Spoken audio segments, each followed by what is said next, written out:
প্রতি কেজি পেঁয়াজ উৎপাদনে কৃষকের খরচ হয়েছে ৩৮ থেকে ৪০ টাকা। সেক্ষেত্রে পেঁয়াজের দাম ৫০ থেকে ৬০ টাকা পর্যন্ত স্বাভাবিক ও সহনশীল। এর চেয়ে বেশি হলে সেটা অস্বাভাবিক পর্যায়ে চলে যেতে পারে বলে মন্তব্য করেছেন পাবনা কৃষি সম্প্রসারণ অধিদপ্তরের উপপরিচালক মোহাম্মদ জাহাঙ্গীর আলম প্রামাণিক। ৫০ থেকে ৬০ টাকা পার কেজি পর্যন্ত স্বাভাবিক। এর চেয়ে বেশি হওয়াটা অস্বাভাবিক পর্যায়ে চলে যেতে পারে, এটা যেন না হয়। এই জন্য আমি ডিসি মহোদয়কেও বলেছি এবং সচিব স্যারকেও বলেছি যে কি করণীয়, আন্তঃবিভাগ সমন্বয়ের দরকার। শুধুমাত্র কৃষি বিভাগ না, এখানে ভোক্তা অধিকার আছে, কৃষি বিপণন আছে, সর্বোপরি প্রশাসন রয়েছেন। সব মিলে এটা যেন সিন্ডিকেটের হাতে না যায়, কৃষক যেন ন্যায্য দাম পায়। সপ্তাহের ব্যবধানে পেঁয়াজের দাম বেড়েছে দ্বিগুণ, ফলে মুখে হাসি ফুটছে চাষিদের। দাম স্থির রাখতে আমদানি চালু না করার দাবিও তাদের। যখন এলসি আসে না, তখন মনে করেন যে দামটা অটোমেটিক কমে যায়। যে ক্ষেত্রে হয়তো এখন এলসিটা হয়তো বন্ধ, যে ক্ষেত্রে একটু দাম বাড়ছে।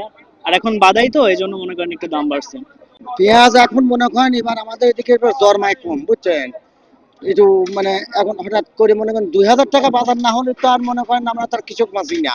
চাষিরা বলছেন, পাবনার পেঁয়াজ চাষিদের বড় একটি অংশ বেসরকারি সংস্থা সহ বিভিন্নভাবে ঋণ করে পেঁয়াজ আবাদ করেন। ফলে উত্তোলন মৌসুমের শুরুতেই ঋণ পরিশোধের ব্যাপক চাপ থাকে। এজন্য অনেকেই উত্তোলনের ১ থেকে ২ মাসের মধ্যে অর্ধেক পেঁয়াজ বিক্রি করেন।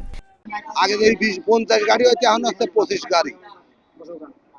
মানে চাহিদা আছে, মানে বাদি কিনতেছে, খাউতি কিনতেছে, রাখি কিনতেছে, এই জন্যই বাজারটা একটু বেশি।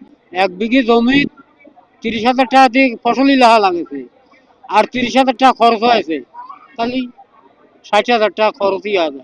কৃষি বিভাগ বলছে, জেলায় এবার চারা বা হালি পেঁয়াজ আবাদের লক্ষ্যমাত্রা ছিল ৪৪,০০০ হেক্টর জমিতে। এর বিপরীতে আবাদ হয়েছে লক্ষ্যমাত্রার চেয়ে বেশি। এছাড়া উৎপাদন লক্ষ্যমাত্রা ছিল ৬,৮০,০০০ মেট্রিক টন। এর বিপরীতে উৎপাদন হয়েছে ৭,১২,০০০ মেট্রিক টন।